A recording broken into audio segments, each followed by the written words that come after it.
Well, Blake Lively is being trolled by the internet, and Another Simple Favor dropped a new trailer, and they had to hide the comments. We have Garcelle's official walk-off from The Real Housewives of Beverly Hills, and I can tell you right now, it was as exciting as her entire time on the season of Real Housewives of Beverly Hills, and that damn subpoena from Stephanie Jones, we're getting into it again because it has the lawyers on the internet divided. I hope you're ready for it. Let's dive in.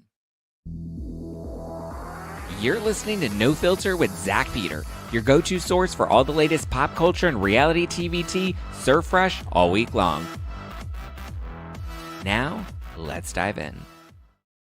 Whoo!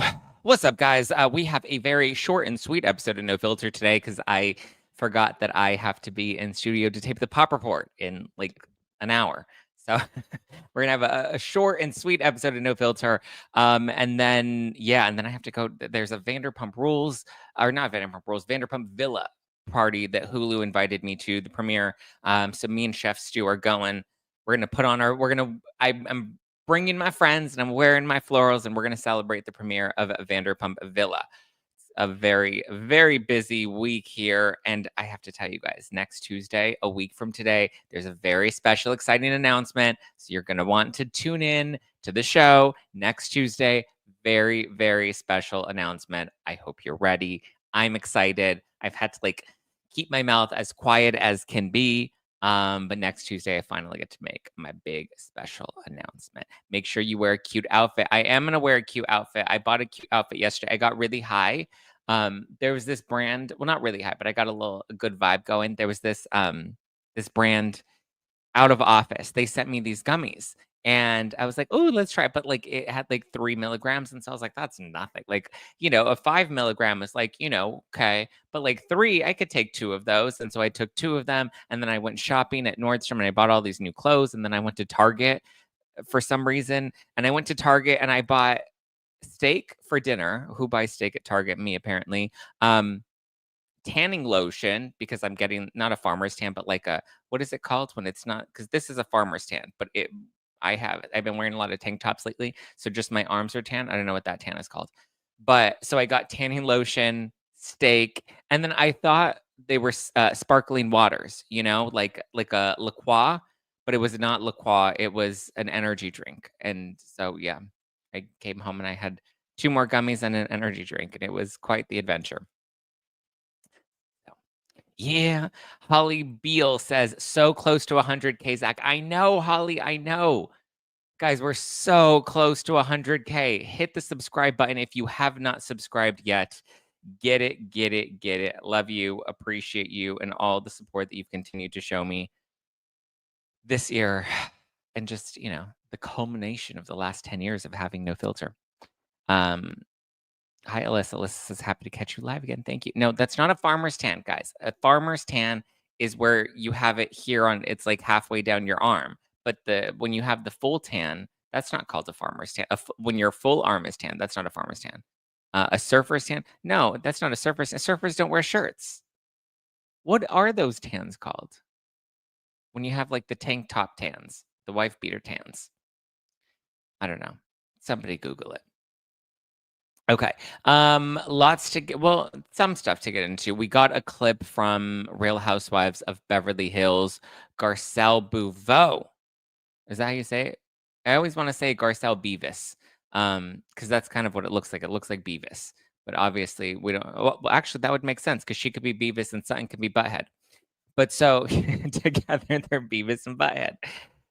Anyway, we got the clip from Tuesday, tonight's episode of Real Housewives of Beverly Hills, which is part 3 of the reunion, and we see Garcelle's official walk off from the show. And I have to tell you, it's as boring as she is because nothing really happens. They get a final toast, and Jennifer Tilly's there, and she's talking about ships, and she's like, there's all sorts of ships. There's spaceships that Katy Perry flies up in, and there's boat ships, and there's Louis Vuitton ships, but the best ships are friendships. And then she's like, cheers. And so they're having the typical cheers cocktail moment that they have at the end of every reunion. Kyle has her mocktail. And then noticeably, Garcelle decides not to cheers the other women. She kind of just takes a sip, and then Andy's like, all right, let's get a group photo at the end. And then she puts her drink down and she says, I'm not doing that. I'm not doing that. And then she walks away. And then Sutton's like, Garcelle, be professional, Garcelle. And she's like, I'm not doing that. And then she, hurdles off. She penguin walks out of the reunion. And I was like, that was her big walk off. That's the big moment. She quit the show. Hyped up in the trailers and gave us nothing. I see so many of these like Bravo fan accounts that are giving her like all these kudos, and they're just like, all these kudos. Oh, I was like, oh, out of 5 seasons, like these are the best moments you guys have of Garcelle. Like that really tells me that she was not really impactful on the show at all. Alyssa says it is called a farmer's tan. Okay, well, I guess that's called a farmer's tan. Are farmers often wearing wife beaters when they're out in the farms? I don't know. I thought they wore overalls. Should we bring back overalls? That would be a fun time, right? Anyway, so yeah, her entire walk off was so dumb. Alyssa says, I'm Team Bose. We don't need Garcelle. I agree. We don't need Garcelle. I think Bose brings more boss businesswoman vibes. I think she brings more money. I think she brings more, people always want to say Garcelle is so elegant and classy. I think Bose brings a bit more of that than Garcelle does. I just find Garcelle stuffy. I wouldn't say she's classy. I would say she's stuffy. I like Bose. She's definitely a breath of fresh air. I think Garcelle was good her first season, when she kind of came in and she was getting to know everybody. And I felt like, okay, I like this. And then eventually her second season. And then once we got a lot more of like the pandering and then the calling everybody racist, like I was like, okay, now we're just dragging this out for I don't even know what or why, but now she's gone. We'll see. I know Kyle has been doing some interviews. Kyle just landed like a new acting gig on the CW.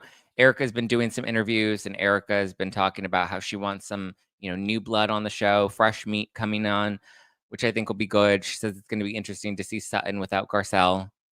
I agree. Laura says, I love Bose Garcelle is the Timu version. I mean, no, I wouldn't say she's the Timu version of Bose. I wouldn't even compare them. I just think Bose brings so much more to the table than Garcelle does. She's boring. I'm sorry, she's boring. She's never really been that interesting. Like, come on, how many of the Garcelle gifs and memes do you use on a daily basis? You use a ton of Erica's. You use a ton of Lisa Rinna's. You use a ton of Dorinda's. Somebody in the live chat was like, clip, clip, clip. What is Garcelle's most clip moment?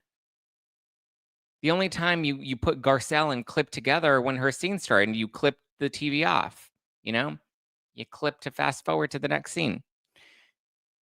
We'll see.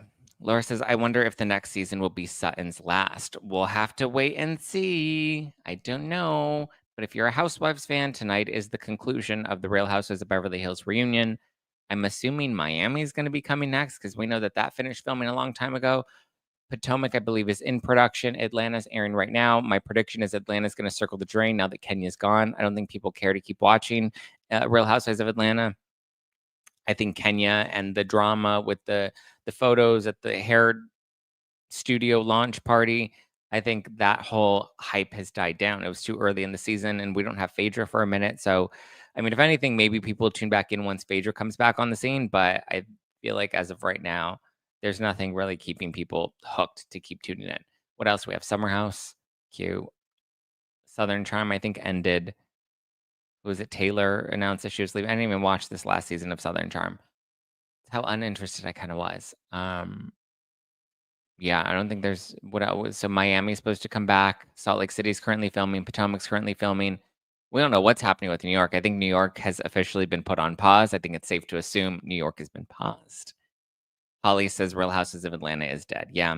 Did you get to see the first episode of The Valley? I did. I watched it the week before. I got a screener, so I got to see it in advance. Yeah, I thought it was good. I'm excited. The Valley actually looks like it's going to be good. That I'm looking forward to. This at least we have something, the summer. Okay, well, I guess we're now into spring. I don't know. Okay, let's move into the Blake Lively because we have her and then this new trailer for Another Simple Favor and then Stephanie Jones and this damn subpoena. I'm tired of this subpoena, but the Daily Mail is throwing shade at the subpoena, and we're going to get into it a little bit more because the lawyers on the internet be fighting. These are fighting words. Let's get into it. But first, quick message from this week's sponsors.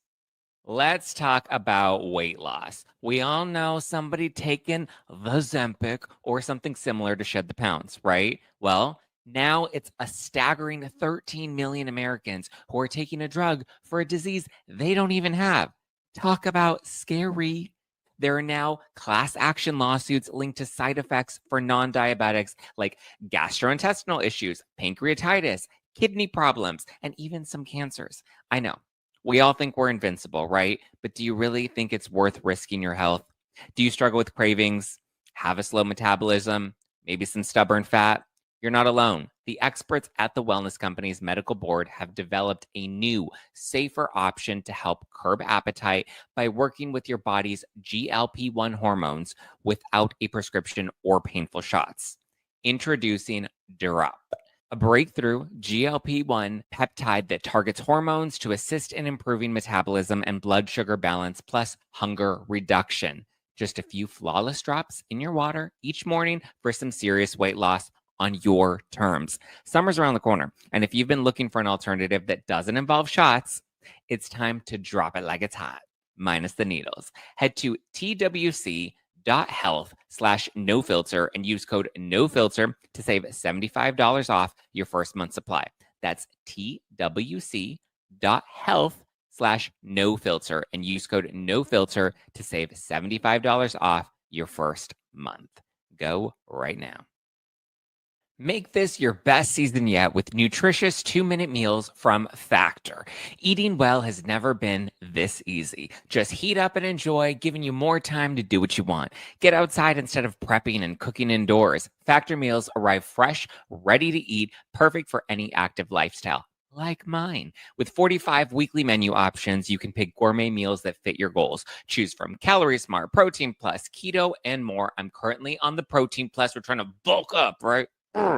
Factor powers your day with satisfying breakfasts, on-the-go lunches, premium dinners, and guilt-free snacks and desserts. It's easy to savor more this spring. Factor meals pack in flavor without any of the fuss. I know with me, if I've had a long day of taping, if I've been at an event, or I've been running around all day with the dogs, it's so nice to not have to come home and then make a mess in the kitchen by cooking and then having to clean. Factor's super easy. You pop it right in the microwave. It's ready in 2 minutes, and I get to enjoy a delicious meal that I know also hits my macros. Am I right? Get started at factormeals.com/nofilter50 off and use code NOFILTER50 off to get 50% off plus free shipping on your first box. That's code NOFILTER50 OFF. NOFILTER50 off. NOFILTER50 off at factormeals.com/nofilter50 off for 50% off plus free shipping. Okay, so we got a new trailer for Another Simple Favor. They just released it on the YouTube. Which, speaking of, if you're on the YouTube, be sure to hit the like button and hit that subscribe button right now. Let's get it. And then make sure you hit the little bell button. That way, when I make my big announcement next Tuesday, you know when it's happening. You know what's going on. Okay, Blake Lively. So they released a new trailer for Another Simple Favor that I actually think is a better trailer. It at least kind of gives us the story of what the sequel is about. So I guess somehow, we don't know how, but Blake Lively gets out of jail or prison, her character, and because that's how A Simple Favor ended, right? Anna Kendrick's character plays the mommy sleuth, and the mommy sleuth gets Blake Lively's character locked up. And then now I guess she's out of prison, and so she comes back, finds Anna Kendrick, and Anna Kendrick is not just a mommy sleuth, but now it looks like she's some sort of published author, and she wrote a mystery novel. And so Blake Lively comes back, and she's like, "Did you miss me?" And then Anna Kendrick is like, "No, I didn't miss you. What are you doing here?" Snap, because now Anna Kendrick's all sassy because she found her voice. And then the other moms and the dad, but he's one of the moms too, they're all just like, "Hi, Blake Lively," and she's just like, "I'm getting married in Capri, like it's Dorit's room at Buca de Beppo." And then all the moms are like, and the dad too. He's like, "Yes, let's do it. I want to go to Capri. We're in." And then she somehow gets Anna Kendrick to go to Capri. And then she gets her ex-husband, Henry. He also is, remember the one that she grabbed by the cooch? She grabs him and drags him to Italy as well. So they end up all going to Italy for whatever reason, and she's marrying Michelle Moroni. Michelle Moroni's the guy that he's the Italian actor, and he's the one that's been so outspoken and like Team Blake, hashtag believe Blake, hashtag Blake Lives Matter, you know. And so they're lovers and they're getting married. And we don't know why they're getting married or how they met or whatever, but I guess we'll get that once the movie actually begins. And so they're in Capri and they're driving their little Capris and eating the Dolce Vita life and having, what is it? Shaved ice. What is it? Gelato. Having lots of gelato and lemons. There are just lemons everywhere. Not a lot of florals, but a lot of lemons. And so then we find out that I guess something to do with Michelle Moroni's family, and they drag up people from Blake Lively's past. And then I'm hearing there's a rumor that Blake Lively wasn't just a twin as we saw in the first movie, but she's a triplet. And so there's another one, and I'm like, oh my God, that's too many Blake Lively's. I mean, when there were two, that was a lot. Right now, we only have one in the press, and that's a lot. And now we're gonna have three Blake Lively's. That's too many Blake Lively's. No, thank you. Anyway, somehow the third Blake Lively is running around Capri, but we don't really know what she's doing there. And then the real Blake Lively, please stand up, please stand up, please stand up. She's getting married to this Michelle Moroni, and there seems to be like revenge and themes of murder. It's like a murder mystery, like a game of the traitors. And so Anna Kendrick is helping her, and she's also trying to stay alive. And then Henry's there as well. And Blake Lively, I don't know. It has to do with some sort of wedding, and we don't know how it ends. But I guess at some point, Blake makes out with her triplet or something like that. It's very strange. It's all very strange. Laura says there was probably only one, but Blake wrote two other Blakes into the movies. I know. Oh, I love The Traitors. The Traitors is great. I think The Traitors is a great one. It's a caper. What's a caper? Capers are what you eat with your lox, your salmon on cream cheese bagels. Okay. That said, fast forward. They dropped the trailer, but they've cleared all of the comments because remember when the first trailer dropped, the first like teaser for Another Simple Favor, and then everybody was like, "Pass! I'm not gonna watch this. Sorry, Anna." Blah blah blah blah blah. And so it seems like now we're not gonna get to weigh in. Well, I guess this is how we weigh in, right? We comment on the internet. They even gave us a new poster, which, to be fair, I actually think is kind of cute. Here, I'll pull it up for you guys on the screen so you can see it. I actually think it's kind of a cute trailer. It's better than the yellow one. Remember the first one? It was all yellow, and then there's like a teeny tiny little Blake Lively, and she's at the top, and the teeny tiny little Anna Kendrick, and she's at the bottom. So now we have this new one, and it looks kind of like a Knives Out style. They have, interestingly, if you notice, those aren't lotus flowers, right? But they have the florals wrapped into it. It's blue, it's not yellow, so they're stealing my no filter colors, but that's okay. I'll forgive them because I actually like those colors. I'll forgive them. Blake looks nice here. Anna looks cute. I guess they do all have their florals out, and their florals and their floral like spring colors. I guess they all took notes from the It Ends With Us promotional tour. Grab your friends, wear your florals. So this is the new cover art for Another Simple Favor. I like it. I know you're gonna hate me and you're gonna want to cancel me. Oh, it does have very White Lotus vibes. I agree with you. Well, yes, it does have White Lotus vibes. Like if this were White Lotus, well, I guess didn't we? Season 2 was in Italy, no? What did that look like? White Lotus season 2, because season 3 was in Thailand. Season 2, I guess it was kinda similar. Like, did they just kind of rip off the initial trailer? Here, we'll compare them. So this is Another Simple Favor, and then right here, this is the White Lotus. Simple Favor, White Lotus. Simple Favor, White Lotus. I guess they are very similar in terms of like the heads, and then but they chose to do blue instead of yellow. They do look very similar, except here they have like the gun and the knife because it's like murder mystery. Ooh.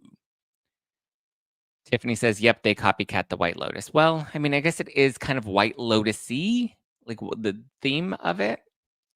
Jen says, "Don't care about that movie, not giving her views." I know. Chris Crocker, like, leave Blake alone. Yeah. That's what Michelle Moroni looks like Chris Crocker. Remember when he was like, leave Britney alone, leave her alone. Yeah, there we go. Okay, let's talk about Stephanie Jones and this damn subpoena because it's like the never-ending subpoena. So obviously, brief recap: subpoena is ultimately, or the text messages of Jennifer Abel, Justin Baldoni's publicist and his crisis PR manager. Their text messages ended up getting into the hands of Blake Lively and her team, right? We know this, but so Stephanie Jones, who is the main publicist and owner of Joneswork PR, who formerly represented Justin Baldoni, she handed over all of those text messages to Blake's team. We now have a date on the subpoena, though. And so the subpoena, I believe, according to the Daily Mail, is dated October 1st, which covers the New York Times, right? It kind of like protects them in some way. But at the same time, I don't like, there are so many strange pieces of this subpoena because if the text messages allegedly were reviewed by Leslie Sloan in August, which is when we have Leslie Sloan letting, I believe, Jennifer Abel and Melissa Nathan know that she had seen the text messages. I believe that's the claim, is that Leslie Sloan says, I've seen the text messages. Get ready. You're about to be sued.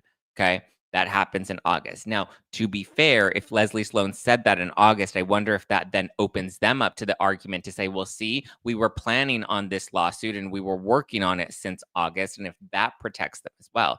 But then August would have been like the official campaign launch, though, right? This alleged smear campaign. Wouldn't that be in August because that's when the movie was launched? Like that's when the movie premiered, was in early August? No. But so anyway, this is all coming down on this alleged subpoena that was claimed in the New York Times, that Stephanie Jones turned over all of these text messages because she was forced to by law. The Supreme Court, I believe is what she's claiming, forced her to turn these over. Now, there are a few red flags with these subpoenas. And the hard part about it is there are a bunch of different attorneys on the internet that are all claiming different things. And so some of them are like, yes, it's a legit subpoena. Others are saying no, that it's not a legit subpoena.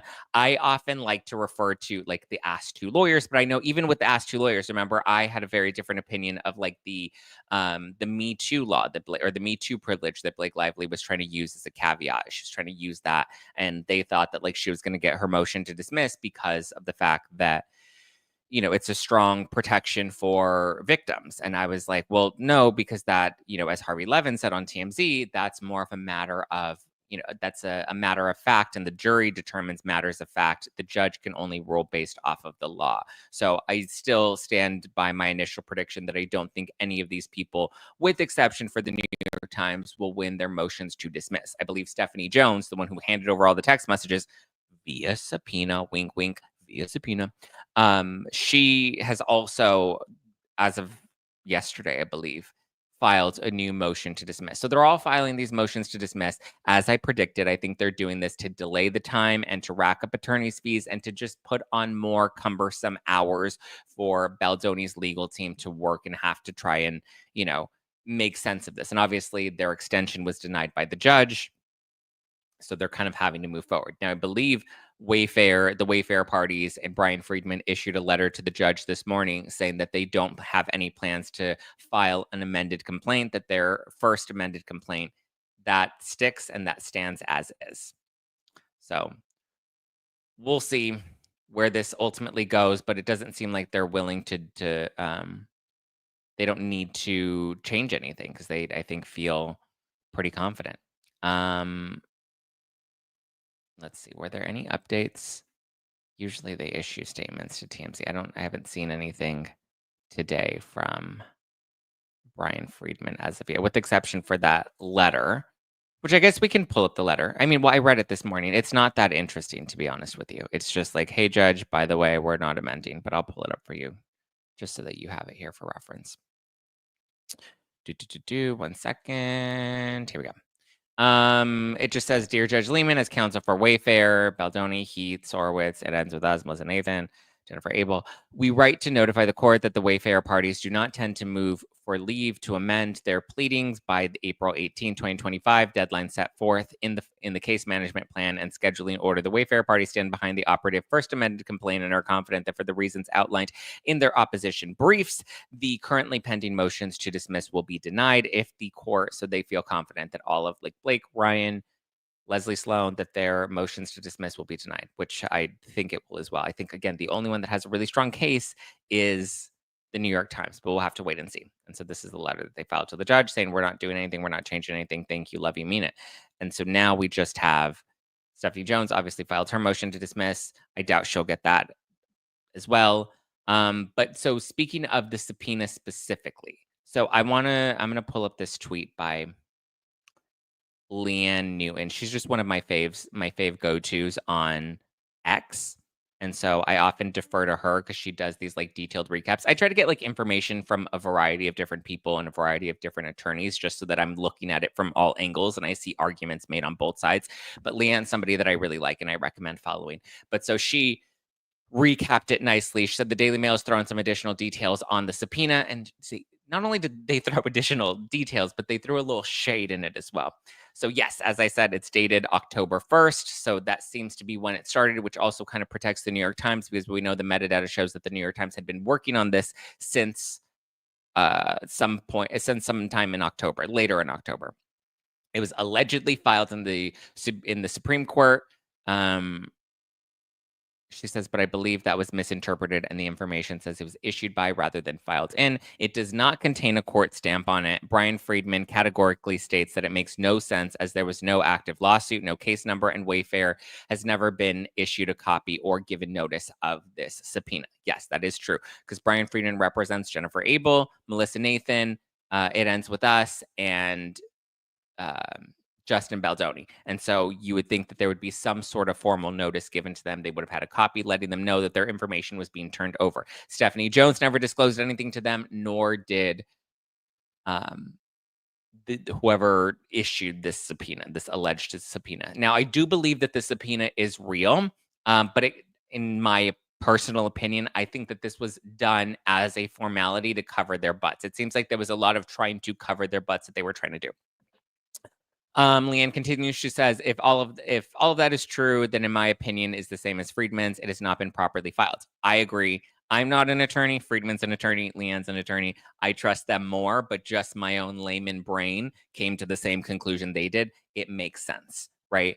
There definitely was no notice given to Wayfair, which denied them due process. And even if everything was filed properly and notice was properly given, Lively still can't just put those text messages out into the public. Yeah, so not only was it filed in the CRD complaint, but then all of that information was given to the New York Times and published in the New York Times. So I would imagine that then opens them up to some sort of invasion of privacy issues. I suspect Lively knows this, and that's why she's not cited litigation privilege from the date of the subpoena. Correct. The litigation privilege is being cited from the date of the CRD, not the subpoena. The subpoena was issued in October, but the CRD was filed in December, and the CRD was filed in California. The lawsuit was filed in New York. Again, all over the place, very confusing, doesn't make a ton of sense, right? Like, what is the legal strategy here as to why they did this if they weren't expecting this to move forward?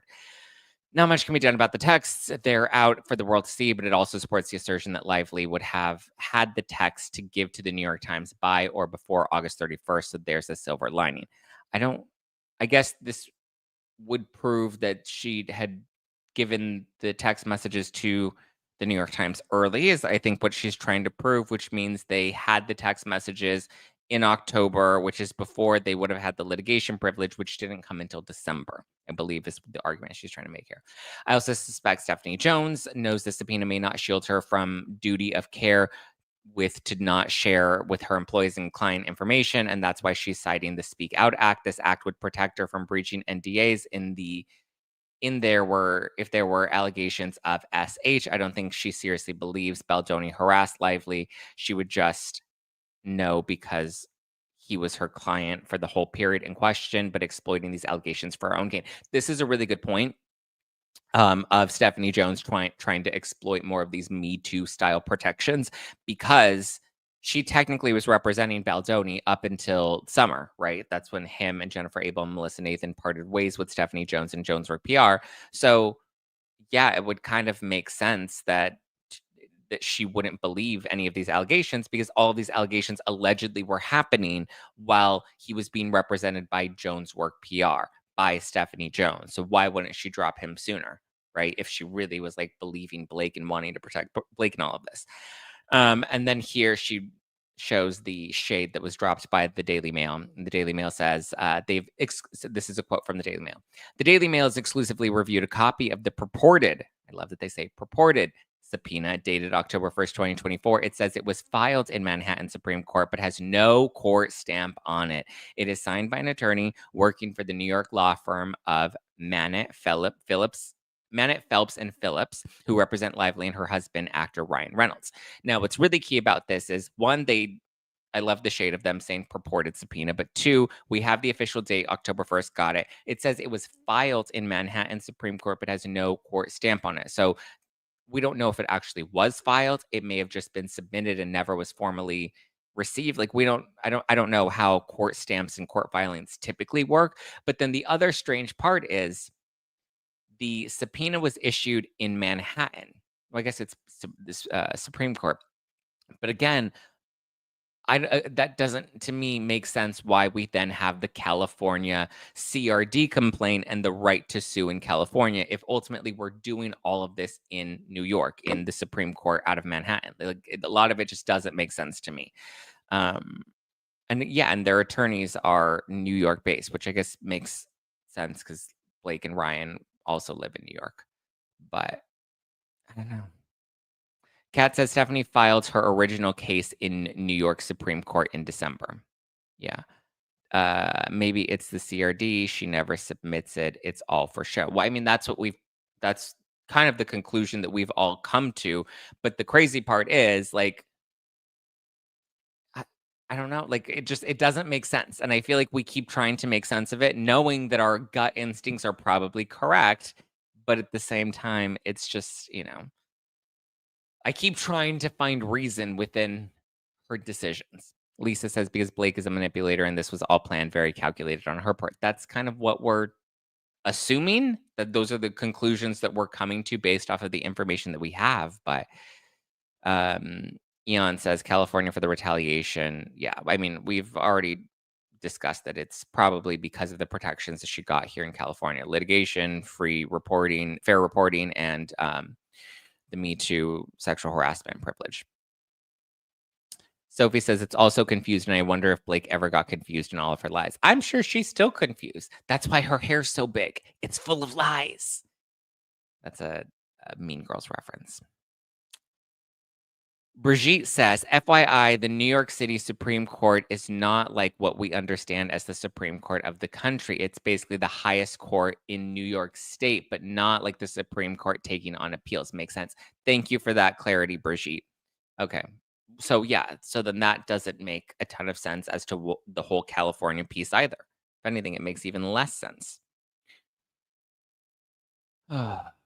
Okay. Elizabeth says, "You seem very happy and chipper today, Zach. I know you have something going on." I am very happy. And am I not normally happy and chipper? I actually ran Orange Theory. I normally don't go on Tuesdays because we normally tape in studio for the Pop Report in the mornings. And so it's just a chaotic morning that it's easier to just sacrifice that hour and work out in the evening rather than put the hour in. But today was a benchmark and it was a 12-minute run for distance. And I ran 2.1 miles in 12 minutes. I'm very impressed with myself. Julie, we haven't had a Julie update in a minute, Michael Cookson. And that's referring to Julie Chrisley. I saw that Savannah is now single. I think she broke up with the dude that she was with. Guys, hit the like button. Let's get it, get it, get it, get it, get it. Yes, we have 1.2 thousand people watching right now daily. It's your daily dose. Can you imagine it? Oh, whoa, whoa, oh. You feel them dancing it. Oh, whoa, whoa, oh. Can you imagine it? Oh, whoa, whoa, oh. I feel the magic. Donna says, I'm still mad at you. I believe it. I don't know what I did, but I'm sure I did something. Is it me or does Zach look younger? Do I look younger today too? You guys, you're like, you look happy. You look young. Zach, so you like Parker Posey? What about Piper? No. Why are we not supposed to like Parker Posey? Why? What does this have to do with Parker Posey? What does anything have to do with Parker Posey? I mean, I know Parker Posey was in the Little Bump video, but I'm very confused. Did you see Candace Owens' video on the Justin Bieber legal battles? Do you know anything about this? I haven't looked into it too deeply. I do know that she's been covering the Justin Bieber drama. Okay, I do have to run, but thank you. I love you guys. I appreciate you. Zack, you sing it so well. Can you imagine it? Oh, whoa, whoa, oh. Da-na-na-na-na. Oh, whoa, whoa, oh. Can you imagine it? Oh, whoa, whoa, oh. Okay. Love you. Appreciate you. Give me a follow. Just Plain Zack. Follow the podcast at No Filter with Zack, and new episodes again tomorrow. Every weekday morning, Monday, Tuesday, Wednesday, Thursday, Friday morning, streaming on YouTube. 9 a.m. available on all podcast platforms afterwards. So if you're watching this on Spotify, drop a comment. If you're listening to this on Apple Podcasts, leave a review. If you are a member of Apple Podcasts, if you were a paid member on Apple Podcasts, you'll notice that it has since disappeared. We were having some issues with Apple. We're trying to get those issues resolved. For everybody that paid for a annual membership on Apple Podcasts, just know that you will be getting a refund soon, and we're working to revamp the members only subscriptions in general. So stay tuned and just hang tight. You'll get a refund. I appreciate you. I love you. There'll be a whole new members only system in place very soon. So just please be patient. Brigitte said, where do we need the reviews the most? Apple Podcasts is where we always need the reviews. Apple Podcasts. All the reviews are great on Apple Podcasts. So leave a good review. 5 stars. I'll give you guys shout outs. All right. I love you. I appreciate you. I will talk to you tomorrow. Again, give me a follow, Justin Zack. Follow the podcast and No Filter with Zack. Check out Drop by The Wellness Company. Check out Factor Meals. Links and promo codes in the description below. Love you. Appreciate you. See you later. Bye. Bye, bye, bye, bye.